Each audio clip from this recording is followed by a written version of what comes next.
আজকের এই ভিডিওতে একটা মাটির পুতুল বানিয়ে দেখাবো, যেটা ওই খানিকটা বারবি ডলের মতো হবে। বাই দ্য ওয়ে, আমি Nitika, welcome to my channel Nitika's clay house. তো চলো শুরু করি। মাটির পুতুল বানানোর জন্য একটা গোলকাল বলকে কিছুটা লম্বা করে নিলাম।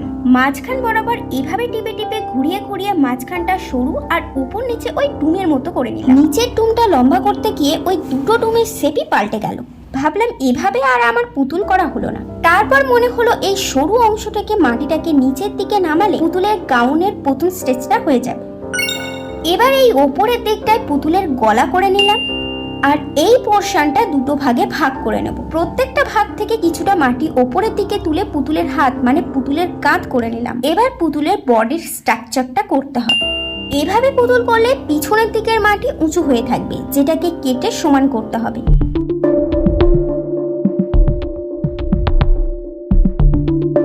এখন তলায় একটু ফুটো করে দুটো বুড়ো আঙুলের সাহায্যে এটাকে এভাবে সাবধানে ঘুরিয়ে ঘুরিয়ে ফাঁপাতে হবে। দেখো, এটা বাইরের দিকটা ফাঁপানোর ফলে একটু তো ফেটে যাবেই, যেটা ওই মাটি জল দিয়ে ক্লিন করতে হবে। আর এই হলো গাউনের সেকেন্ড স্টেপ। আর এই ভিতরটা দেখো কতটা খোল হয়েছে। এবারে গাউনের ঝুলটাকে বাইরের দিকে পাতিয়ে দিলাম। এবার আর কি, খুব ভালো করে পরিষ্কার করতে হবে। ভালো করে ক্লিন করার পর বডির স্ট্রাকচারটা এরকম দাঁড়িয়েছে। এবার পুতুলের কাঁধ দুটোকে ঠিক করে নিলাম। পরে অবশ্য হাত লাগানোর জন্য এ দুটোকেও কাটতে হবে। এবার পুতুলের মুখ করে নেব। জানি না কেমন হবে, কারণ ছোট মুখ করতে আমার বেশ অসুবিধা হয়। যতবারই করতে গেছি কেমন একটা রোবোটিক টাইপের হয়ে যায়। এবার আস্তে আস্তে পুতুলের চোখ, নাক, ঠোঁট করে নেব। আর এখনই চুল লাগানোর কোনো প্রয়োজন নেই, টাকলুই থাক। তলার দিকটা একটা ফুটো করতে হবে যাতে মাথাটাকে বসানো যায়। দেখো, এখন আমি ঠোঁট করে নিচ্ছি আর পেন দিয়ে চোখ, নাক, মুখ ফুটো করে দেব।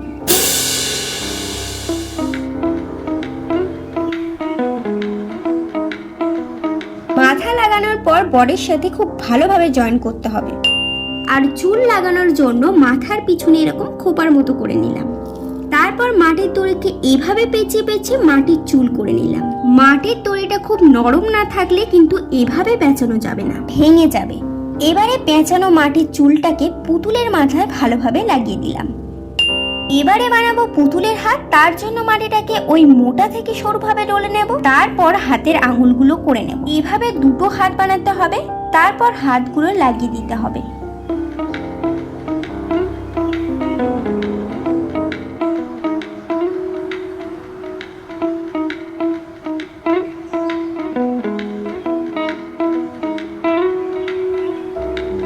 চলো এবার জামাটা ঝটপট করে ফেলি। গাউনের কুচিটা করার জন্য মাটির লেয়ারকে ঠিক এইভাবে কেটে নিতে হবে।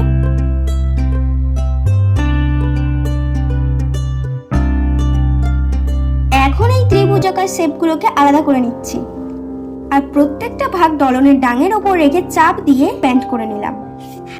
এখন এটাকে দুভাগে ভাগ করে নিলাম। এরকম অনেকগুলো বানিয়ে নিচ্ছি।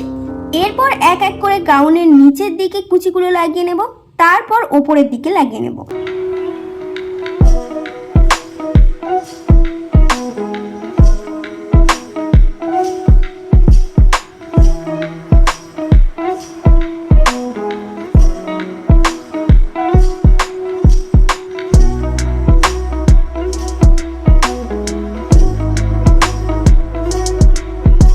পুতুলটা রৌদ্রে শুকিয়ে প্রথমেই আমি প্রাইমার অ্যাপ্লাই করে নিচ্ছি যাতে রংটা উজ্জ্বল হয়।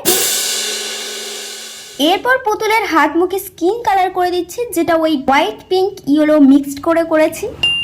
এবার ডিপ পিঙ্ক কালার জামার ওপর অ্যাপ্লাই করছি আর কুচিগুলো হোয়াইটই রেখে দিচ্ছি।